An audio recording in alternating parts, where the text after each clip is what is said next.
You know, I really like tea. What is up, everybody? Welcome back to the channel, and welcome to Saints Row 4, a Rise to the Top review. Hope you guys are having an awesome day today, and we're going to be talking about Saints Row 4. I just finished my Rise to the Top series walkthrough on this. We played the full game, did all the main quests, the side activities, the challenges, as many achievements as possible, and we'll get to that in a minute, and basically everything there was to do in the game. And I really enjoyed it. Saints Row 4 was an absolute blast to play. In fact, it was my second favorite game in the whole series. Saints Row 2 I enjoyed more, but Saints Row 4 was probably a close second. I actually enjoyed it more than Saints Row the Third, which kind of surprised me, because, I mean, that game was good, I enjoyed it, but Saints Row 4 I just enjoyed a lot more for, you know, a few different reasons. I enjoyed the story. I found it compelling, even though it was kind of a Matrix ripoff. It was enjoyable, it was fun, I felt like there was quite a bit at stake, versus, like, for example, Saints Row the Third. The story was okay, but I found it confusing, mostly. I just felt like very confused the whole time. But Saints Row 4, I really enjoyed. The gameplay was actually fairly similar to the third in a lot of ways, except with Saints Row 4, you had the addition of superpowers, which were really a lot of fun. It was a lot of fun just being able to run around the city and jump and run up the walls of buildings and glide and all that awesome stuff. It was cool to use your blast ability to shoot fire and freeze at enemies. It was cool to stomp the ground, pick up things with your mind and throw them through telekinesis, kind of like the Force in Star Wars. It was an absolute blast, and I really had a great time with it. I enjoyed the sign activities. Those were a lot of fun, especially, let's see, I enjoyed, goodness, there were so many of them. The Mayhem ones were fun, for the most part. The ones where you go through the rifts and things were fun, especially the one where you run behind the little guys and try to collect the fuel and then destroy the obstacles. Those were a lot of fun. Even the little gameplay elements were fun. The hitman, the carjacking, the climbing the towers, shutting down module uplinks, stuff like that. That was all a lot of fun. Was it module uplinks or was it modem uplinks? I don't actually remember, but I enjoyed that as well. And yeah, and I really enjoyed how, like, in the previous games, you did sign activities more as just kind of like a free roam thing. In Saints Row 2, you had to do it in order to get respect up so that you could complete more missions, which I didn't really care for. In Saints Row the Third, the only reason to do it was just so that you could have money and respect to upgrade your abilities. And that did exist in Saints Row 4, but it was also tied in as side quests to do for your homies, which also gave you new rewards once they were done, as well as being able to get money and respect for upgrades. Now, some upgrades you could just buy with money and respect, but some of them you actually had to unlock by doing the side quests for your homies. So it kind of had the best of both worlds, in my opinion, and I really just enjoyed it being set up that way. Also, the main mission quests were a lot of fun. They were very compelling. You could really see where they put a lot of creativity and passion into them, especially just the way, like, certain levels were designed to have, like, older styles of games, like the really pixelated tank thing, or back when they had that throwback mission with Ben King. It set you back in Saints Row 1 in the simulation. It was just really cool. But yeah, most of the time when I was playing the game, I really felt like I just didn't even want to put it down. I just wanted to keep on playing, which I think is probably the best thing that a game can do. That being said, there were definitely some downsides to the game. For example, with the story, the ending was kind of stupid. Like, I mean, you know, well, without spoilers, basically you defeated your enemy and, you know, everything's humpty-dory.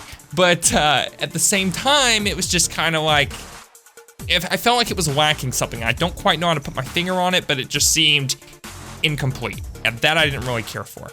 That being said, the biggest issue I ran into was definitely crashes. Now, when I played Saints Row the Third, very rarely the game would freeze up and would either crash or just stay permanently freezed until you force crashed it through with Task Manager. And what it would do is the game would freeze and you still hear audio, but your monitor would be totally locked up and you couldn't move your mouse or or anything really. Alt F4 didn't work. You could do Control Delete and pull up Task Manager, but you would have to pull it up in like a separate monitor because otherwise there'd be no way to actually click on it. Like everything was fully locked up. And that was a very rare issue with the third, but that happened constantly in Saints Row the 4. It was a constant issue.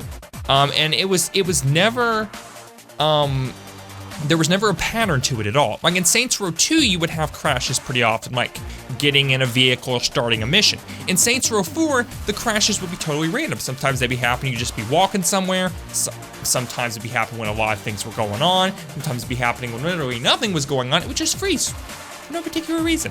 And it was frustrating because, like I said, you could go an hour without it happening, you'd go 5 minutes without it happening, but sooner or later, it would just happen. I think the most that ever happened was like, we were doing a 3-hour stream, I think it crashed 6 times during one stream. And then another stream, it didn't crash at all. And then our second stream after that, it was like almost near the end where it crashed again. So it was weird. It was a very, very weird issue, and I can only assume it was because of poor coding by the developers. Now, I tried several fixes to get to work. One of my viewers said he played the whole game, didn't have any crashes at all. I looked up threads online to try and see if it could be fixed. One person tried verifying the game cache, or the file integrity or whatever it's called, and that worked for him. Other people said that did not work for them. I tried that, it didn't work for me. Some people had success installing an older beta version of the game and running that. Which didn't include workshop support. I tried that, and that did not help me either. So I think the whole thing was just honestly kind of a lost cause. So you need to be aware of that if you're going to play with this. It is a very aggravating issue, and I imagine it'd be worse if you only had one monitor because you'd have to like sign in and sign out of Windows to actually fix it, instead of just having Task Manager open another monitor. Now, that being said, the autosave system is thankfully really good in this game, so if you lose progress, you usually won't lose that much unless you crash during the middle of a mission, but do be aware that this is a really big issue with this game. Also, there were a few little other bugs, a couple of annoying ones. There was the bug in that activity I mentioned earlier where you're running through the rift and you're collecting stuff and smashing obstacles.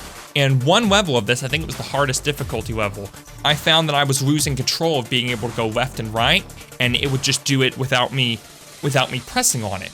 And my character would get stuck up against the wall as if I was constantly pressing to the right. I was actually worried for a bit that my keyboard was broken, because it was just all the way over there, but no, it was just that one activity and that one level where it was glitching up. I did find that I could get unstuck from the wall by jumping, but losing control and getting all messed up, it really took away from the experience, and that was really frustrating. Thankfully, that was really the only activity I had that problem with, but it was still frustrating. Another thing I really didn't like was with the telekinesis ability. I found a glitch when doing the Genki Super Bowl, or whatever it's called, where you pick up objects with telekinesis and throw them through a hoop to get points. I found that if I picked something up and then ran to a different area with it, it would just be gone.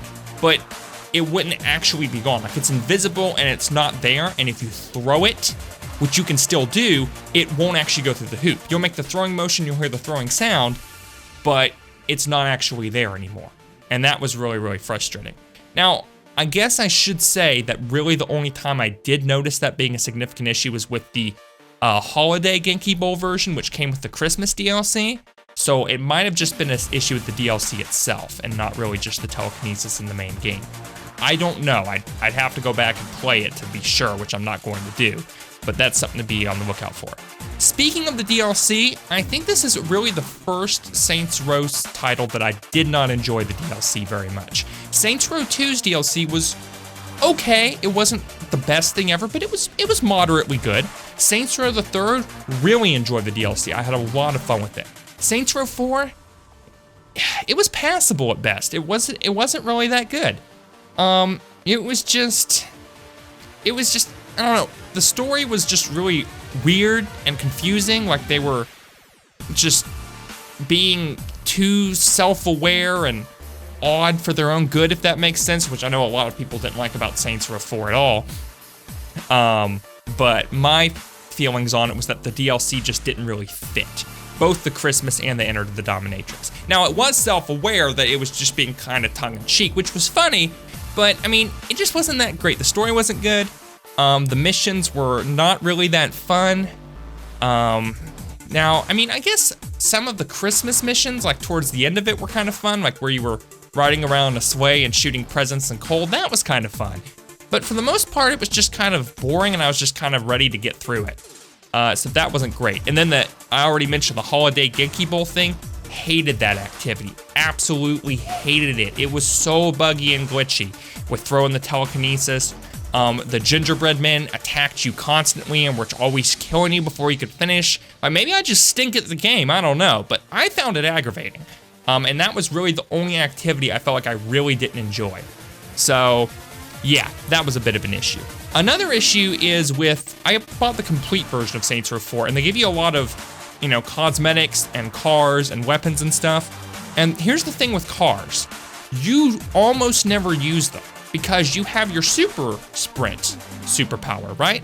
And so it's much faster and safer to just get across the city by sprinting and jumping and gliding. So there's really never any point to use a vehicle unless you just have to drive it for a mission or to do a auto repossession chop shop gameplay element. So there's no point to having the car, so it just sort of seems like a waste. I maybe called in a vehicle like 5 times through the whole playthrough. So I just didn't really see any point of those being in there. Now, I guess that's more or less of a complaint and maybe just more of an observation. There were 2 things I forgot to mention earlier that I really did like about it, though. The upgrade system was pretty much the same as Saints Row the Third, but unlike Saints Row the Third, you could not upgrade yourself to the point where you become immune and invincible to damage. I really appreciated that, because in Saints Row the Third, that was something I criticized it for.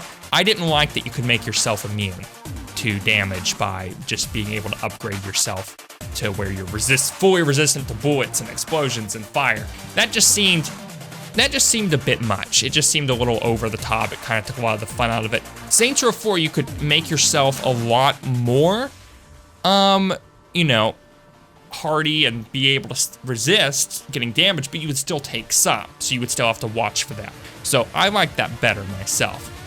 Also, the hardcore difficulty on Saints Row the 4, I thought that was pretty much perfect because it was challenging, but the enemies were not like super bullet spongy. That was the issue with Saints Row 2 and the Third. Saints Row 2, the hardcore difficulty, it was easy. It was just way too easy. And in the Third, it was very challenging, but it was because the enemies were bullet spongy. And that just sort of, I don't know, it took away from the gameplay because it just seemed too unrealistic because that was really set in the real world. Ironically, Saints Row 4, enemies being bullet spongy would have made a little more sense because it's based in a simulation. But enemies were not overly bullet spongy, which, again, I really appreciated. So I thought that was something they got really, really well. One thing I didn't like was in this game, there's different co-op activities that you can do with a partner, and they're set up around the map as icons just like a gameplay element. So if you're trying to clear the map of all the different gameplay icons, those are still gonna be left there. And I found that frustrating because I wasn't playing co-op, and even if you did play co-op and you did one of those activities, it would still be there. It's more like a starting marker than a gameplay element, but it's designed exactly the same. And that was aggravating to me because I like having a clear map and like seeing my progress being done, getting everything. So I didn't like that. Or if only they had made it like a different color or something, that would have been acceptable. Make it pink or purple or something. Don't make it red like the gameplay elements, because then it just looks like an unfinished marker. Maybe that's just because I'm a completionist, but I found that to be frustrating. That actually bothered me a little bit. So yeah, that's something to consider. One last important detractor from this game is there are 3 achievements that came with the DLC, with the Enter the Dominatrix DLC. You have to get 250 kills with the minigun, you have to get 100 kills with the flamethrower, and get 100 kills with the grenade launcher. 3 different achievements, right? They are completely broken. There is no way to unlock these achievements. It doesn't matter if you get kills doing the DLC missions, whether you get them in free mode, whatever. The game will not track you getting kills, you won't get any progress indicator, and there is absolutely no way to get these achievements. I tried working on them for about almost an hour, and both on stream and off stream, and it just never even showed up. So it's just a waste. I don't know how that happened. I looked it up online, and apparently people have been having that issue ever since 2014, supposedly when they patched the game. For whatever reason, maybe to include workshop support, they broke this and never fixed it. So that's another little frustrating thing. So, because I did all the achievements except for the co-op achievements because I wasn't playing co-op, and those 3 achievements because you just can't unlock them, they're just permanently broken. So yeah, that was my experiences with it. Overall, really enjoyed this game. Even with this serious issues it has, it still managed to be my second favorite title, and I had a great time with it. And honestly, if you enjoyed the previous titles, I really think you'll enjoy Saints Row 4. It was very, very fun, but it did have a few little aggravating things. I wouldn't say that the crashes and the little bugs and the achievements and stuff are enough to take away from the game to the point where it's no longer fun, but it does kind of sting a little bit when you're having a great time, and those things just aggravate you along with it. So something to keep in mind. But yeah, I definitely recommend the main game. I do not recommend the DLC because it was honestly pretty crappy. And yeah, that's basically my review for it. Hope you guys enjoyed. Thank you so very much for watching. I want to give a big special thank you to our T-Squad Plus members, Big Den, Quinn Nave, and Patchu 323. Thank you to these guys for supporting us on a monthly basis. I really do appreciate it. Their financial assistance is very helpful for me to keep making stuff like this, and it really means a lot. These guys value my stuff enough to pay to support it every month, so big thank you to them. But anyway, guys, that's it for my review. If you want to check out the series, I will have a playlist linked up there somewhere, or maybe up there in one of those little areas, if you want to go back and check out the full walkthrough of this game. Is there anything else I need to mention? Oh yes, we will be starting on Saints Row Get Out of Hell soon, so be on the lookout for that. Hope you guys enjoyed. Until next time, I've been your host, Cascarte de Utica. You've been watching Saints Row 4, a Rise to the Top review, brought to you by KDJ Gaming. Until next time, I will see you all at the top. I'm about to end this man's whole career. Aside from my soul.